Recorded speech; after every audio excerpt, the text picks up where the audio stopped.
Apocalipto en el griego significa descorrer las cortinas. Cuando los griegos antiguamente tenían una estatua y la cubrían con una manta, antes de que pudiera la gente acercarse a ver de qué se trataba, le jalaban un cordón y quedaba descubierta la estatua. Este efecto del correr las cortinas en el griego es apocalipto. Actualmente, cuando hay la exposición de carros en Ginebra, en Francia, en París, pues tapan, ¿verdad?, los Lamborghini, los Ferrari, los nuevos carros, y la gente se acerca a los periodistas y quitan la manta y de repente aparece el nuevo modelo que están promoviendo. Este efecto se llama el Apocalipsis, descorrer las cortinas. ¿Por qué se llama así este libro? Porque en este libro Dios nos corre las cortinas del futuro. Nos abre la ventana para que nos podamos asomar y podamos percibir en lo que va a acabar el mundo. Para que podamos, no solamente por curiosidad o por aumentar el intelecto, ver cómo va a acabar el mundo, porque la gente es curiosa por naturaleza. Por eso estamos llenos de brujos, de falsos profetas, de mediums, porque todo el mundo está profetizando esto, está profetizando aquello, cuando todo está ya aquí escrito en la Biblia. Entonces Dios no solamente quiere que tengamos el intelecto para poder conocer por curiosidad, sino que nosotros sepamos que en la medida en que el Apocalipsis se va desarrollando, podamos irlo comparando con el aspecto geopolítico del mundo, con el aspecto antropológico del mundo, como es ahorita la famosa transgéneros y todas estas abominaciones para destruir la familia, el fundamento con el cual la sociedad ha estado establecida, y podamos prevenirnos y levantar nuestra voz. Somos la sal de la tierra, y si nosotros no hablamos, y si nosotros no continuamos manifestando la opinión de Dios al mundo en todas las áreas donde tú te desenvuelvas, por eso dice el dicho: los malos triunfan cuando los buenos no hacen nada. Entonces quedarnos callados es hacernos cómplices de la maldad del mundo. Fíjate lo que te estoy diciendo. Y si tú eres cristiano, tú eres la sal de la tierra. Y cuando la sal pierde su sabor, dice en Mateo capítulo 5 el Señor Jesucristo, no sirve más que para ser pisoteada por los demás. El día que nosotros perdamos nuestro sabor y perdamos nuestro testimonio, no sirves para nada. Y la misión por la cual Dios nos llamó para poder realmente bendecir al mundo es para que evitemos hablando, comunicando, predicando, testificando el evangelio de la gracia de Dios, e impidamos que la corrupción del mundo continúe avanzando con la velocidad que actualmente lo está haciendo. Hemos llegado a un grado donde ya es normal, y ese es el peor de los niveles a los que una sociedad pueda llegar, a donde nos acostumbremos que lo que el mundo está aceptando es normal. Pero lo que más me impresiona de todo esto, con el mensaje que vamos a ver de Sardis en el capítulo 3 del Apocalipsis, abran sus Biblias ahí, por favor, Apocalipsis 3. Lo más sorprendente de lo que estamos viendo actualmente en el mundo es que las dos más grandes potencias del mundo, Rusia y la China, están en contra de la ideología de género, están en contra de lo transgénero, están en contra del matrimonio homosexual. Son las dos más grandes potencias del mundo, escuchen ustedes, y son ateas. En China todavía es comunista. Rusia, la mayor parte, prevalece el ateísmo. Y las naciones que se dicen cristianas son las que están acostumbrándose a aceptarlo.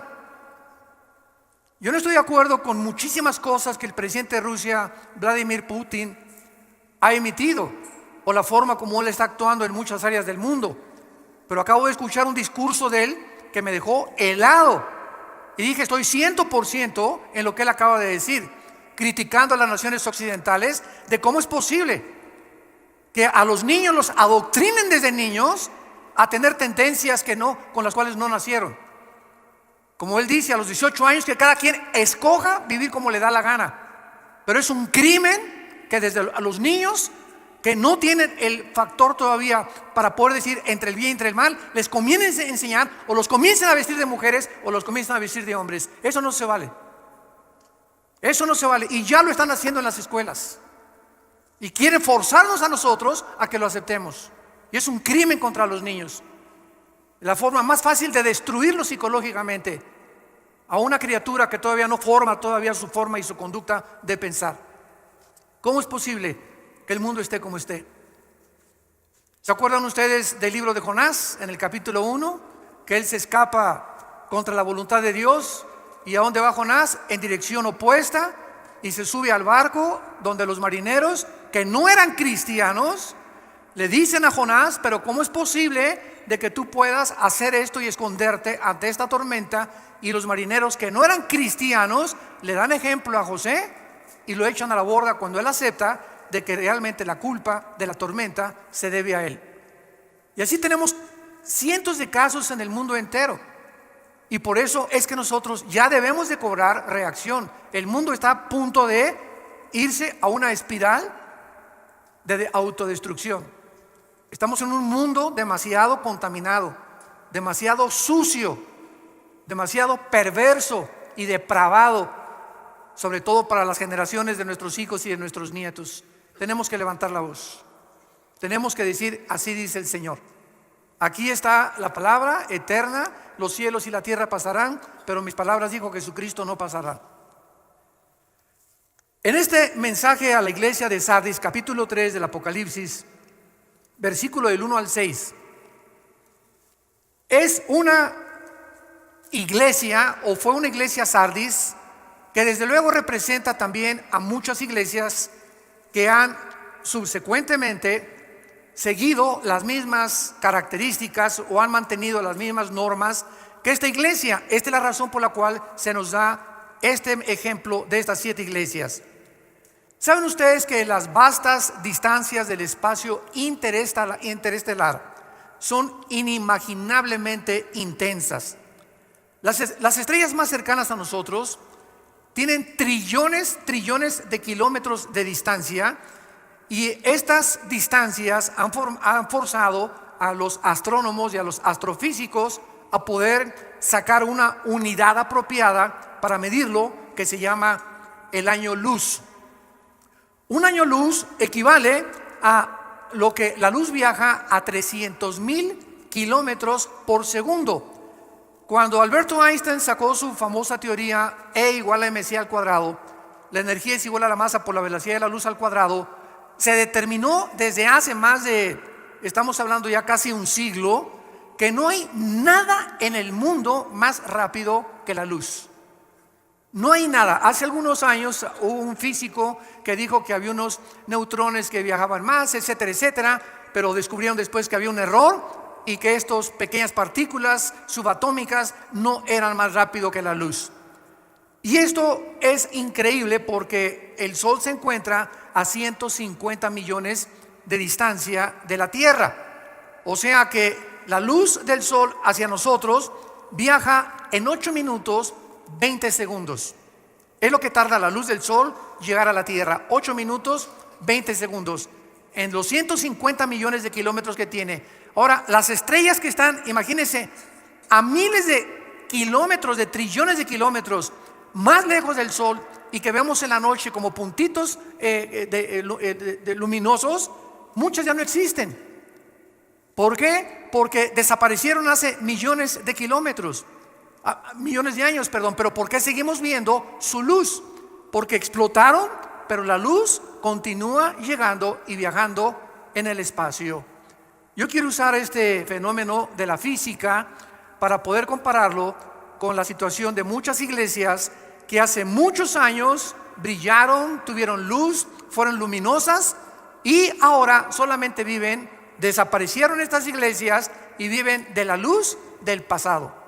Viven de sus victorias pasadas. Cristianos que hace 10 o 15 o 5 años tuvieron una muy buena vida y ahora ya completamente están apagados. Iglesias apagadas que tienen el nombre, que viven, pero están muertas. Y muchos de ustedes que nos escuchan a través también de las redes sociales y de internet y de YouTube, etcétera, etcétera, muchos de ustedes que nos escuchan solamente tienen el nombre de cristianos, pero están muertos espiritualmente a los ojos de Dios. Y recordemos algo para comenzar a definir los términos. La palabra muerte, thanatos en el griego, no significa cesación de existencia. No significa dejar de existir o de vivir. La palabra muerte en la Biblia significa separación, si lo quieres apuntar. ¿Quiénes son los muertos espiritualmente? Los que están separados. Están existiendo, pero no tienen una relación viva, dinámica, orgánica con el Señor Jesús. ¿Quién es un muerto físicamente? Una entidad que ha dejado, que se ha separado. Su cuerpo está en la tumba, pero su alma y su espíritu se han separado de su cuerpo. Es lo que la muerte física no es cesar de existir, y se han ido o al cielo o han bajado al infierno a esperar el juicio final. Entonces la muerte física es la separación del cuerpo, del alma y del espíritu. La muerte espiritual es la separación del espíritu, del alma y del cuerpo. Y la muerte eterna es la separación del espíritu, del alma y del cuerpo eternamente de la presencia de Dios. Siguen existiendo, pero están separados eternamente de Dios. Esta ilustración nos resume, repito, la situación de muchas iglesias que aún continúan brillando con la luz reflejada de un pasado brillante. Y vemos nosotros de qué forma el mundo va a acabar, donde va a terminar.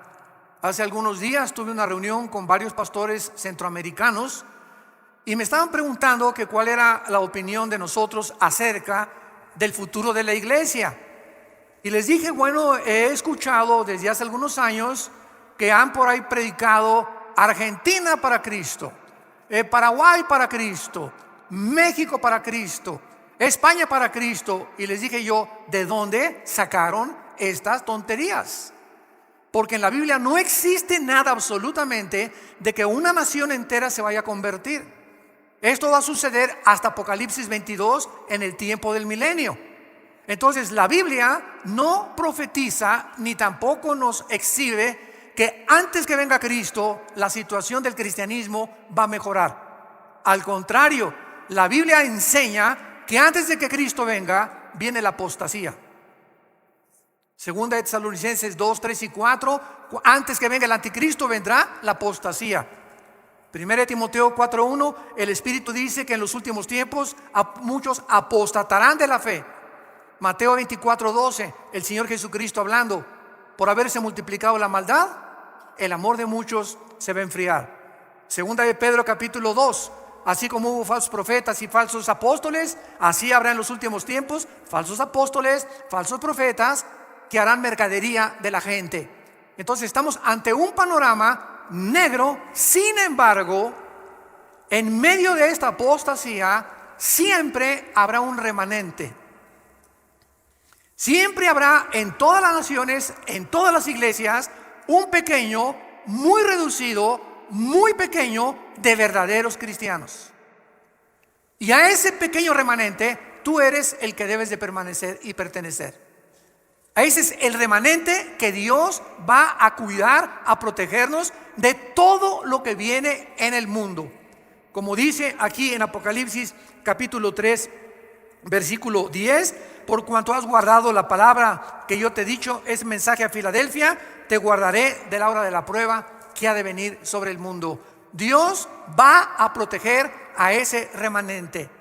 Por lo que, dándonos cuenta de cómo el mundo es tan agresivo y cómo las fuerzas de la naturaleza han atacado al mundo, al planeta Tierra, huracanes, tsunamis, incendios, terremotos, etcétera, etcétera, siempre los ha habido en la historia, pero nunca habían convergido todos juntos, como ahora lo estamos viendo, uno tras otro, uno tras otro, uno tras otro. Solamente esta semana más de 62 terremotos hubo en el mundo, nada más en 7 días.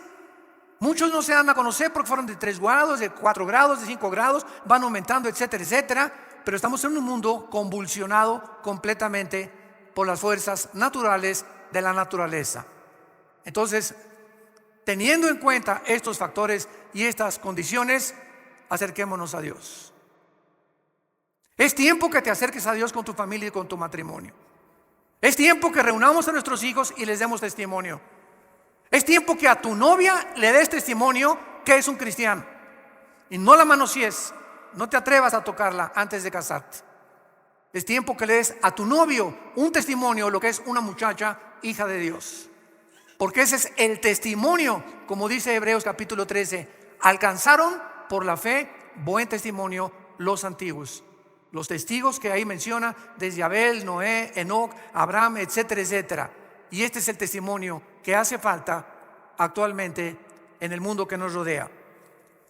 El mensaje a la iglesia de Sardis dice así: escribe al ángel de la iglesia en Sardis, el que tiene los 7 espíritus de Dios y las 7 estrellas, dice esto: yo conozco tus obras, que tienes nombre de que vives y estás muerto. Sé vigilante y afirma las otras cosas que están para morir, porque no he hallado tus obras perfectas delante de Dios. Acuérdate pues de lo que has recibido y oído, y guárdalo, y arrepiéntete. Pues si no velas, vendré sobre ti como ladrón, y no sabrás a qué hora vendré sobre ti. Pero tienes unas pocas personas, ahí está el remanente. Tienes unas pocas personas en Sardis que no han manchado sus vestiduras, y andarán conmigo en vestiduras blancas, porque son dignas. El que venciere será vestido de vestiduras blancas, y no borraré su nombre del libro de la vida, y confesaré su nombre delante de mi Padre y delante de sus ángeles. El que tiene oído, oiga lo que el Espíritu dice a las iglesias. Sardis fue una de las ciudades más bellas del mundo entero. Fue fundada 1200 años antes de Cristo y fue la capital del reino de Lidia hasta el año 549-550 antes de Cristo, cuando fue conquistada por Ciro, el emperador o el rey de Persia, que es ahorita Irán. Esta ciudad fue destruida por los jónicos en el año 501 antes de Cristo, y finalmente Sardis fue conquistada por Alejandro el Magno.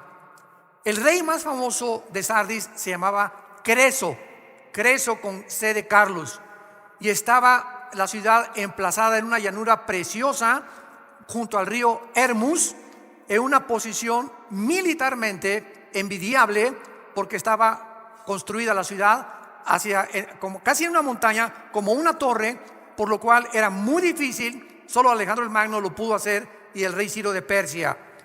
Era una ciudad riquísima en pepitas de oro. Ahí, dicen los historiadores, comenzaron a encontrarse las primeras pepitas de oro. Cuando Alejandro el Magno conquista a Sardis, esta ciudad se rinde completamente a Alejandro el Magno y absorben la cultura helénica, que es la cultura de los griegos, y que posteriormente los romanos también la absorbieron, y entonces el mundo comenzó, el europeo y el Asia Menor, a hablar el griego. Vean ustedes de qué forma Dios preparó todo esto para que el Nuevo Testamento que tenemos nosotros haya sido escrito ¿en qué idioma original? En el griego. Así que el Nuevo Testamento, los originales, fueron escritos en el griego, porque el griego y el hebreo son los dos únicos lenguajes que sus letras tienen símbolos de número. Esto se llama gematría. Entonces la B en griego es el 5, la X en griego, ¿no saben? El 10, el 2X, 20, 3X, el 50. ¿Verdad? Bueno, sí saben griego. Entonces, esta es la razón también, y aparte que las palabras griegas, como las palabras hebreas, tienen 4 o 5 significados. ¿Qué quiero decirles? Por ejemplo, la palabra padre en español, ¿qué significa? Progenitor, ¿no? Pero también significa bonito. ¿Cómo? ¿Qué padre está el cielo? Oye, ¿qué padre vestido traes? ¿Qué le estás diciendo? ¿Que ese vestido lo engendró quién? No, ¿verdad? Pero vean ustedes cómo usamos barbarismos en todos los idiomas, y entonces usamos palabras que, si las queremos traducir, no tienen traducción en inglés. Por ejemplo, imagínense, what father is the heaven? Dile eso a un americano y no te va a entender. ¿Qué padre es el cielo? Es algo que pertenece solamente y que nosotros entendemos. Por eso mi esposa y yo, cuando vimos chistes en Estados Unidos casi nunca los entendemos, y cuando contamos chistes nosotros, sobre todo los de Cantinflas, menos los entienden ellos, ¿verdad? Bueno, esto es impresionante, porque esta es la razón por la cual el griego fue absorbido por las culturas antiguas para preparar el camino a la predicación del evangelio de la gracia de Dios. El emperador romano Tiberio, ya cuando Roma conquistó a Grecia, reconstruyó esta ciudad de su tesoro personal de 10 millones de sestercios. 10 millones de sestercios equivalen a $1 millón del siglo XXI. Los mejores gladiadores de Roma salieron de Sardis, y la mayor parte de los gladiadores se degeneraron por todo el ambiente que había en la ciudad y en el imperio romano, y entonces, ¿verdad?, y el libertinaje que existía, y pues fue una de las cosas que terminaron también con estos guerreros de esos tiempos. Las personas de Sardis adoraban a la diosa Cibeles. Me acuerdo que ahí en Tecamachalco, en México, hay una calle que se llama La Fuente de Cibeles. Bueno, esa palabra Cibeles viene de la diosa de Sardis, que también tenía el nombre de Artemisa, que era la diosa de la fertilidad. Y bajo esta atmósfera degenerada, la iglesia estaba creciendo, pero poco a poco la influencia del mundo en la iglesia termina matando, asfixiando el testimonio que debemos de dar. Y esta es la razón por la cual Dios escribe estos mensajes en el Apocalipsis, y de las 7 iglesias a 5 las llama a que se arrepientan. Porque si Cristo viene ahorita saliendo el servicio, o hoy en la noche, o mañana, o dentro de un año o varios años, y tú te encuentras en la condición en la que tú te encuentras actualmente, te vas a quedar. Te vas a quedar. Porque ya las trompetas del Apocalipsis oyen en el cielo, y va a haber millones de personas que llenan actualmente las iglesias que se dicen cristianas en el mundo entero, que no se han arrepentido nunca de su vida. Las iglesias están llenas de cabritos, mazacuatas, coralillos, cascabeles y chivos y cabritos. Y la cantidad de ovejas en las iglesias es reducidísima. Entonces, esta es la razón por la cual tanta gente, oye, ¿por qué no vas a la iglesia? Ay, porque son una bola de hipócritas. Y conociste a estas personas. Es que conociste a la cizaña, a las mazacuatas y a los coralillos. Te andabas juntando con los chivos. Nunca buscaste las verdaderas ovejas, los verdaderos jóvenes consagrados, las verdaderas muchachas consagradas, los verdaderos matrimonios que quieren servir a Dios y que están luchando por sobrevivir en el mundo que nos rodea. Entonces, cuando ponemos los ojos en los hombres, se nos olvida que Jesús en Mateo 13, en su parábola famosa de la semilla y de la cizaña y el trigo, nos lo advirtió, que está sembrada en todas las iglesias cizaña. Están personas infiltradas, sin que lo sepan ellas, movidas por poderes espirituales enemigos de Dios, para hacer tropezar a las ovejas, para hacer mala influencia a matrimonios, para que de alguna forma comience el leudamiento de la iglesia.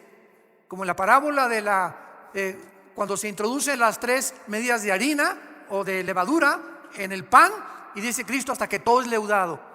Y ahí simboliza a una mujer como la persona que se leuda todo, porque es el símbolo de la iglesia apóstata, la gran ramera de Apocalipsis 17. ¿Quién es la gran ramera de Apocalipsis 17? El conjunto de todas estas iglesias que tenían nombre, que vivían y estaban muertas. Es las iglesias que se vendieron, que cedieron a la presión del mundo y no mantuvieron sus convicciones hasta el final. Veamos rápidamente el análisis de esta iglesia que hace Jesucristo. Número 1, el capítulo 3, versículo 1, el mensaje a la iglesia de Sardis. Y dice Jesús que Él tiene los 7 espíritus de Dios. El libro del Apocalipsis es un libro casi en su mayor parte de símbolos. Porque cuando estudiamos la Biblia, todos nosotros los que estudiamos teología, y tú que eres un estudioso más consciente de la Biblia se interpreta o se puede interpretar de tres maneras. Se puede interpretar literalmente cuando así nos lo permite la Biblia. Cuando, por ejemplo, dice la Biblia, y María conoció a José, estaban desposados, todo eso es literal. No nos da la Biblia una puerta para que podamos interpretarla. Número dos, figurativamente. Y la Biblia se puede interpretar también proféticamente. Entonces, la interpretación en el Apocalipsis es simbólica, ¿verdad? La mayor parte son metáforas o símbolos. Y cuando dice los 7 espíritus de Dios, el 7 se repite en el Apocalipsis casi 40, 50 veces. Los 7 ángeles, las 7 estrellas, los 7 espíritus. ¿Por qué? Porque en el simbolismo de la Biblia los números tienen un símbolo o tienen un significado. El 1, la unidad. El 2, el testimonio. Siempre se mandaban a predicar de 2 en 2. El 3, la Trinidad. El 5 es el número de la gracia. El 6 es el número del ser humano. Por eso el anticristo es 6, 6, 6, que es el ser humano elevado a la Trinidad, el ser humano elevado a Dios. El 7 es el número perfecto, es el número completo. Por eso hay 7 días. Nunca se han preguntado, pregúntale a tu maestro ateo, ¿quién inventó la semana de 7 días? Pregúntaselo a cualquier ateo o a cualquier científico. ¿Cómo es posible que se haya definido que el ser humano necesita 6 días de trabajo y todos necesitamos pararnos, detenernos cada 6 días y descansar? De cada 7 días, un día tenemos que descansar. Llámese el lunes, si tú trabajas el domingo en un hotel, pues tu lunes. Pero si no nos detenemos a descansar, el día de descanso, y no tiene que ser el sábado o el domingo para los que la mayor parte tenemos la bendición de no trabajar, pero si no nos detenemos un día a la semana, comenzamos a desgastarnos mental, psicológica y físicamente. El cuerpo humano necesita descanso. Y el día de descanso, olvídate de tus cálculos, de tu trabajo, de tu carpintería, de tu taller, de tu bufete de abogados, de tu consultorio médico. Olvídate de todo. Vete el partido. Bueno, ya hasta ahorita Real Madrid, Barcelona. Va ganando Barcelona 1-0. Pues hay que descansarnos de todo, ¿verdad? Si puedes ir en la tarde al fútbol, ¿verdad? Descansar al parque con tus hijos, con tus nietos, irte el día a un buen restaurante a comer o taquitos ahí en tu casa. Pero tratemos de el cerebro, las neuronas, librarnos de la presión de los pensamientos, porque así nos diseñó Dios. 6 días y 1 tenemos que descansar. Muy bien, en Isaías 11, versículo 1 y 2, veamos qué son los 7 espíritus de Dios. Porque no son 7 espíritus, son las 7 manifestaciones que el Espíritu Santo tiene, y que la única persona que ha tenido estas 7 manifestaciones del Espíritu ha sido Jesucristo, el Hijo de Dios. Saldrá una vara del tronco de Isaí y un vástago retoñará de sus raíces. Está hablando proféticamente 700 años antes de que Cristo naciera, el profeta Isaías. Y escuchen lo que dice: y reposará sobre él, o sea, sobre Jesús, número 1, el Espíritu de Jehová, espíritu de sabiduría, inteligencia, consejo, poder, conocimiento y temor de Jehová. Esta es la plenitud del Espíritu Santo. Dichosos aquellos que tienen por lo menos sabiduría, inteligencia, consejo, poder, o que tengas 3 o 4 de estas manifestaciones del Espíritu Santo. Ahora regresamos a Apocalipsis y podemos entender por qué Jesucristo dice el que tiene los 7 espíritus de Dios. O sea, Jesús poseía la plenitud del Espíritu Santo, y este Cristo santo, glorificado, majestuoso, es el que está enviando un mensaje a un pequeño grupo de cristianos, un remanente en la iglesia de Sardis.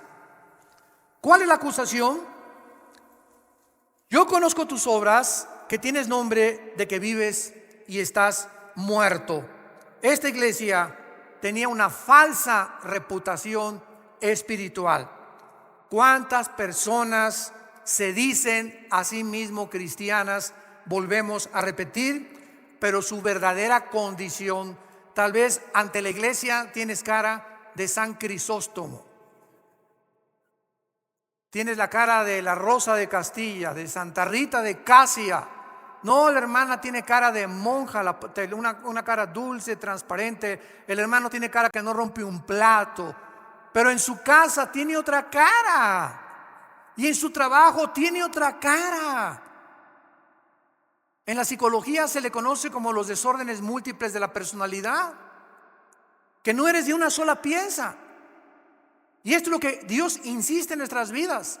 Tenemos que ser de una sola pieza. Así como eres aquí, lo eres aquí en el estacionamiento, y lo eres en tu casa, y lo eres en tu trabajo, y lo eres en el cine, y lo eres a donde quiera que vayas. Eres tú. Y no tienes que ocultarte detrás de máscaras. ¿Por qué? Porque eres de una sola pieza.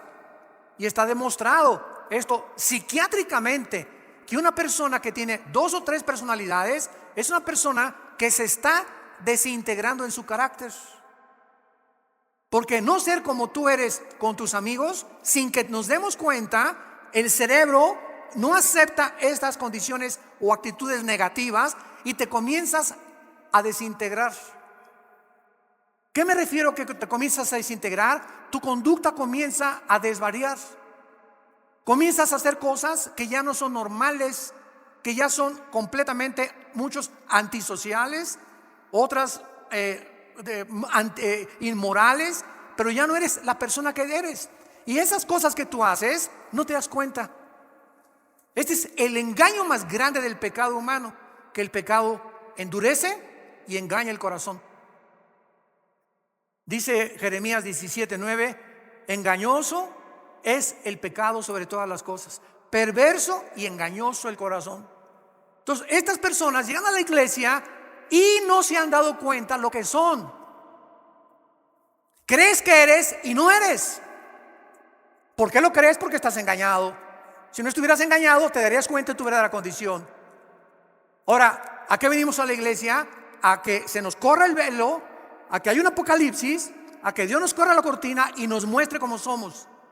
Porque es el mensaje de la palabra de Dios. La palabra de Dios es como una espada de 2 filos que penetra y parte el alma y el espíritu y discierne las intenciones y los pensamientos del corazón. Nada más que la exposición a la Biblia nos puede mostrar nuestra verdadera condición delante de Dios. Tus amigos te van a decir una cosa: no, tú te pareces a Sansón. No, que Rambo ni que Rambo, tú eres el papucho de papuchos de Metepec. No, hermana, tú estás bien, ¿verdad? Por aquí, por allá. Todos estamos rodeados de gente que nunca podrán asomarse a nuestro corazón más que Dios. Dichosos los que escuchan y leen las palabras de esta profecía, porque el tiempo está cerca.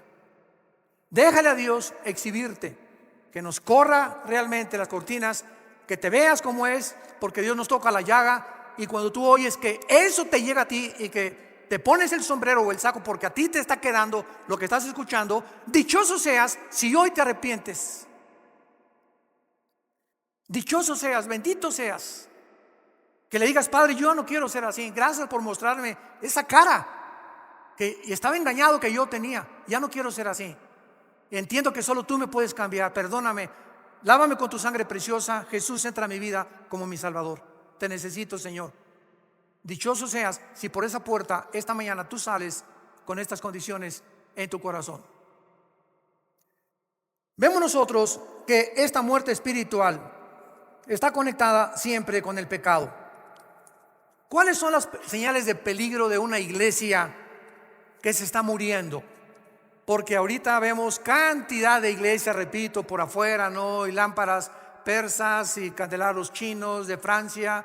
Y parecería pues que es una iglesia próspera, porque ahorita se mide la iglesia por la cantidad de gentes o por la calidad que existe en la construcción, de que es una iglesia próspera. Ese es el termómetro del siglo XXI, pero los pensamientos de Dios no son nuestros pensamientos. Y no estamos en este momento en contra de que haya iglesias grandes. Gracias a Dios las que son grandes y las que tienen la ventaja de tener un buen recinto. No estamos en contra de eso. Estamos en contra de que se enfoquen solamente en eso nada más, como lo vamos a ver a continuación. ¿Cuándo son las señales de peligro de que una iglesia se está muriendo? Cuando las actividades de la iglesia se enfocan en actividades sociales o de construcción en lugar de un cambio del corazón de las gentes mediante el evangelio y la predicación de Jesucristo. Cada vez que nosotros tenemos oportunidad de platicar con pastores, y tengo muchos amigos pastores, gracias a Dios, y somos un cuerpo todos, siempre a muchos de ellos les pregunto: ¿cuántos estudios bíblicos tiene tu iglesia? Pues tenemos la femenil el miércoles y tenemos 3 servicios el domingo. Le digo, pero entre semana no hay discipulado. ¿Quiénes son tus hombres? Le pregunto yo a mis hermanos pastores, ¿quiénes son tus hombres que tienes a tu alrededor? Tus Timoteos. ¿No tienes un grupo de 3 o 4 hombres a quienes te estés dedicando más tiempo que a todas las demás iglesias, a todas las demás ovejas, y que los estés discipulando para que estas personas el día de mañana te ayuden a ser los pilares de la iglesia? Porque una iglesia que tiene 500 miembros necesita 3 pastores. Imposible que un pastor alimente a 500 ovejas. Imposible. Aconseje, vaya a los velorios, vaya a los hospitales, etcétera, etcétera. A las 2 de la mañana contesta el teléfono que le dio un planchazo a su esposo, a la esposa. Imposible. Entonces, las columnas que sostienen una iglesia son los varones. La iglesia es un conjunto, se les llama en el Nuevo Testamento ancianos. No de edad, porque la palabra presbúteros, ancianos, sino líderes espirituales que nos ayudan a los que levantamos iglesias a poder delegar las responsabilidades, porque si no lo hacemos acabamos en el psiquiátrico. Entonces, si una iglesia no tiene estudios bíblicos y no está discipulando entre semana a las iglesias, es una iglesia que ya se le olvidó el mandamiento de Mateo 28, 19 y 20, la gran comisión. Todos se lo saben de memoria. Muere Cristo y sube al cielo y dice: toda potestad me es dada en los cielos y en la tierra. Id y predicad el evangelio y hacer discípulos en todas las naciones. ¿Qué es hacer un discípulo? Hacer seguidores. La palabra discípulo es matetus en el griego, matetus, que significa el que sigue a otro. Eso es lo que es un discípulo. Vean lo que Jesús dijo en Juan capítulo 8, versículo 31 en adelante. Esto es impresionante porque Jesús estaba hablando a los que ya habían creído en Él. Juan 8, 31. Dijo entonces Jesús a los judíos que habían creído en Él. Y las iglesias cristianas pues están llenas de personas, porque si no, no irían, que dicen que creen en Jesús. Pero fíjate lo que dice la Biblia. ¿Qué significa creer en Jesús? No solo intelectualmente. Jesús les dijo: si ustedes permanecen en mi palabra, serán verdaderamente, ¿qué cosa? O sea, si ustedes continúan también todos los días tus devocionales en tu casa, estudios bíblicos en la iglesia, etcétera, etcétera, entonces te conviertes de cristiano a discípulo. Y no todos los cristianos son discípulos. Solo los discípulos son cristianos. Y conocerán la verdad, y la verdad os hará libres. ¿Por qué hay tantos cristianos que se dicen cristianos, que vienen a las iglesias y todavía celebraré Halloween? ¿Pondré árbol de Navidad en diciembre? ¿Qué tan apretados deben las mujeres llevar los pantalones? ¿Deben de tatuarse los jóvenes? Siempre están con tonterías de esas, fijándose siempre en estas cosas superficiales que no es lo que hace un verdadero cristiano. Pero son esta clase de gente que están en todas las iglesias. No nos asustemos si tú oyes que en la nuestra también hay ese tipo de personas. Las hay, porque así es la iglesia, una mezcla de cizaña con trigo. Y no salen de eso. En otras palabras, igual que los fariseos, siempre están buscando agradar a Dios por sus obras, por cómo se visten, por cómo se pintan, por lo que hacen. Si ponen árbol de Navidad, yo no puse árbol de Navidad, pon una palomita de arriba, Miguel. ¿Se imaginan ustedes en Navidad el Señor, a ver, el arcángel Miguel, vayan a ver quién no puso árbol de Navidad y le ponen paloma? Los que pusieron árbol de Navidad, aunque estén contentos y llenos de la gracia y del Espíritu Santo, ponles una tacha, porque a mí no me gustan las esferas. Por el amor de Dios, ya entendamos lo que es el cristianismo. Es algo interno del corazón. Romanos 14, el reino de Dios no consiste en bebida, comida, lo que hagamos, sino en gozo y paz en el Espíritu Santo. No le preguntes, ¿tiene tatuajes? Pregúntale si tiene gozo y paz en su corazón. Y por el amor de Dios, un gordo no se atreva a criticar a alguien que está tatuado. Yo se los he dicho. ¿Por qué, hermano? Porque tú no eres un templo del Espíritu Santo, eres una catedral del Espíritu Santo. Tú le estás haciendo más daño a tu cuerpo que alguien que se puso un dibujo ahí en el brazo o en la panza o en el ombligo. Así que la Biblia dice que somos templo del Espíritu Santo, que es nuestro cuerpo, cuidámoslo. Entonces no nos atrevamos, es lo que les digo, apuntar un dedo así, porque hay tres que nos apuntan a nosotros. Cada vez que tú haces así, hay tres apuntándonos a nosotros. Cuidemos la forma en la que nosotros vivimos ya. Tenemos que madurar. Regresamos a Apocalipsis.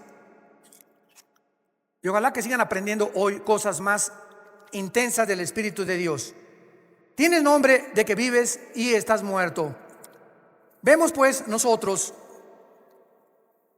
que hay una fe que puede ser imitada. Hay una fe que puede ser imitada. O sea, hay un arrepentimiento que no es arrepentimiento, es remordimiento. Y veamos nosotros en 2 Corintios capítulo 7 la diferencia entre el remordimiento y el arrepentimiento. 2 Corintios 7, versículo 10. Porque la tristeza que es según Dios, o sea, cuando realmente nuestra tristeza es el fruto de que Dios está trabajando en nuestro corazón, produce arrepentimiento para salvación. De que no hay que arrepentirse, pero la tristeza del mundo produce muerte. En otras palabras, llega una muchacha o una persona, hermano, pues caímos en la fornicación o hice este pecado y el otro, hay una tristeza tremenda en mi corazón. Hay que fijarnos que esa tristeza no sea porque tú vas a tener que recoger la cosecha. Yo ahora, ¿quién me va a poder recoger con mi niño? Voy a quedar embarazada, que soy madre soltera. Esa tristeza no es de Dios. Esa tristeza es porque estás teniendo miedo de lo que la gente diga y de las consecuencias que vas a tener. Pero cuando nuestra tristeza es, Señor, te he ofendido, no me importa lo que la gente diga, quiero tu perdón. En ese momento sabemos que somos perdonados, 1 Juan 1:8, porque la sangre de Cristo nos limpia de todo pecado, y de ahí en adelante ya no vivo con vergüenza porque no tengo que arrepentirme. Ya me arrepentí y lo creo, porque la sangre de Cristo tiene poder. ¿Me siguieron con cuidado? Esa es la diferencia. Judas se arrepintió. A ver, aquí tenemos a dos hombres, a Pedro y a Judas. Los dos cometieron alta traición. Los dos negaron a Cristo. Los dos desobedecieron a Cristo. Sin embargo, la Biblia dice que hay una diferencia entre Pedro y entre Judas cuando los dos eran culpables de alta traición. Pero cuando Pedro cometió el pecado de negar a Jesucristo, lloró amargamente porque sabía que Jesús era el Hijo de Dios y sabía que lo había traicionado. Pero no se quitó la vida como se la quitó Judas. Judas agarró las 30 monedas de plata y las aventó a los sacerdotes y fue y se ahorcó. Y dice la Biblia que se rompieron las cuerdas, cayó sobre piedras y se le salieron todos los intestinos a Judas. Así murió Judas. Si él hubiera creído que Jesús era el Hijo de Dios, no se hubiera matado, no se hubiera quitado la vida. Hubiera creído que hay perdón en la cruz que iba a Cristo a enfrentar. Pero él no creyó nunca en Cristo. Él nunca fue salvo. Jesús mismo dijo en Juan que era un diablo desde que Dios lo llamó. Y formaba parte del plan de Dios para demostrarnos que siempre, siempre, siempre habrá gente cerca de ti y cerca de nosotros, diablos. Y muchas veces tarda tiempo en descubrir quiénes son nuestros verdaderos amigos. Los que verdaderamente en tiempo de la prueba están con nosotros o están contigo. Es el mundo que vivimos. No todo es angelitos, no todo es Disneylandia, no todo es Reino Ventura. Estamos en un mundo donde hay lobos rapaces junto a ti, atrás de mí, a tu derecha y a tu izquierda. Es un mundo muy feo el que vivimos. Y si estamos bajo el amparo del Señor, Él nos cuidará, nos fortalecerá, nos librará del lazo del cazador, de la peste destructora, y mandará sus ángeles a que nos rodeen. ¿Por qué? Porque en Él hemos puesto nuestra confianza. El Salmo 91. Hay una fe que no es real, hay una creencia que no es real. En Hechos capítulo 8, Simón el mago creyó. ¿Se acuerdan ustedes? Pero en realidad él quería el don del Espíritu Santo, oigan esto, para hacer negocio.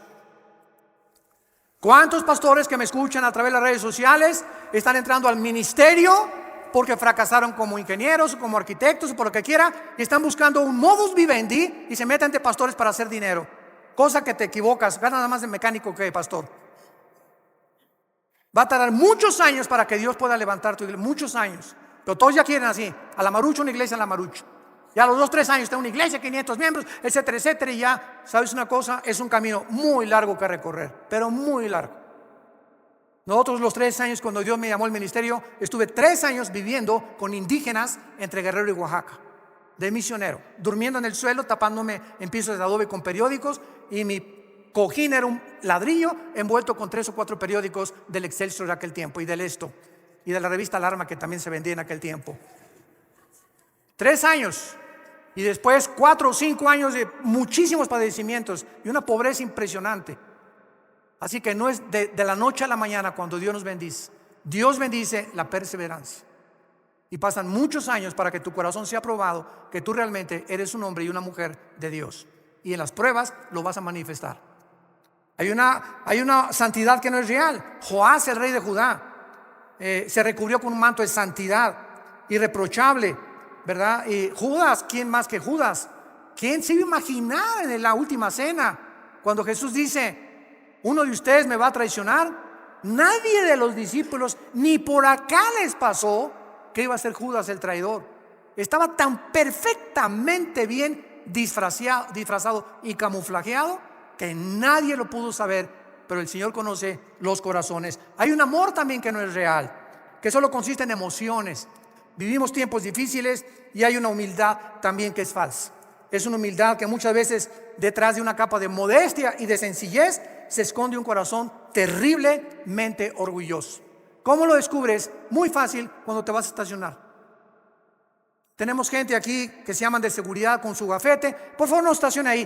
¿Qué no sabes quién soy? Yo no soy de la prole, yo soy Piruris. Por el amor de Dios, ya bájale 5 rayitas.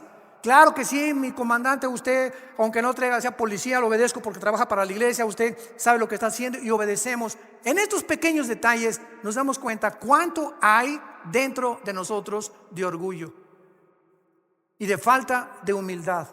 Y no queremos que nadie nos diga nada. ¿Por qué? Tú no sabes quién soy, yo me estaciono donde yo quiero. ¿Te das cuenta?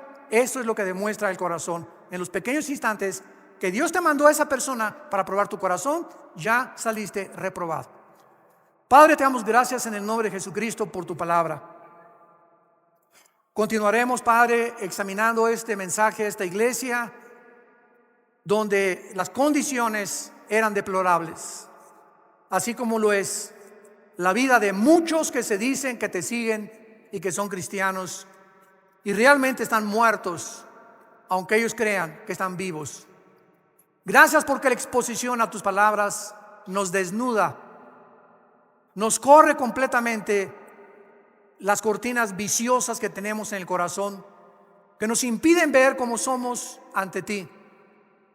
Recordamos las palabras de David en el Salmo 19. ¿Quién reconocerá sus propios errores? ¿Quién? Oh Dios, le decía David a Dios, muéstrame mis errores escondidos, mis pecados ocultos que yo no puedo ver. Arrepiéntete con todo tu corazón y dile: Jesús, te pido perdón por mis pecados. Creo que en esa cruz pagaste por ellos con tu sangre y te pido que entres a mi vida porque creo que a los 3 días te levantaste de los muertos y puedes vivir en mi corazón como mi Señor y mi Salvador. En tu nombre santo, amén.